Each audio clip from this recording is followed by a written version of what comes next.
আজ তো ধর্ষকের কোনো বিচার হচ্ছে না, ধর্ষণ হচ্ছে পাইকারি দরে, বিচার হচ্ছে না। আইন এমন ভাবে ঘোরানো পেঁচানো, ধর্ষকগুলি খালাস পেয়ে যাচ্ছে। আবার নতুন কিছু ধর্ষক তৈরি হয়েছে, ধর্ষণ করে মেয়েটাকে হত্যা করে।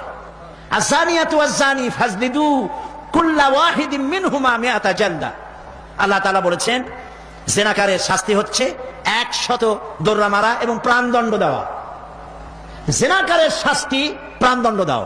জেনা করেছে প্রমাণিত হয়েছে, অবিবাহিতা যদি হয় দোররা মারো, আর যদি বিবাহিতা হয় পাথর মারিয়া উড়ায় দাও।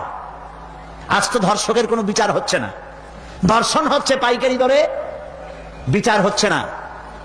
আইন এমন ভাবে ঘোরানো পেঁচানো, ধর্ষকগুলি খালাস পেয়ে যাচ্ছে। আবার নতুন কিছু ধর্ষক তৈরি হয়েছে, ধর্ষণ করে মেয়েটাকে হত্যা করে। নাউজুবিল্লাহ, বলেন নাউজুবিল্লাহ। এগুলো মানুষ না, এগুলো জানোয়ার। মনে রেখো, তুমি যার মেয়ে, কারো মেয়ে অথবা কারো বোন অথবা কারো বউকে যদি এইভাবে বেইজ্জত করে থাকো, তোমার বউ, তোমার বোন, তোমার মেয়ে অক্ষত থাকবে না। এই ধরনের তাদের উপরেও ধর্ষণ হবে। বলেন নাউজুবিল্লাহ, বলেন নাউজুবিল্লাহ। অশ্লীলতার প্রচার প্রসার যত বেশি হবে, জেনা ব্যভিচার তত বেশি হবে, ঠিক কিনা?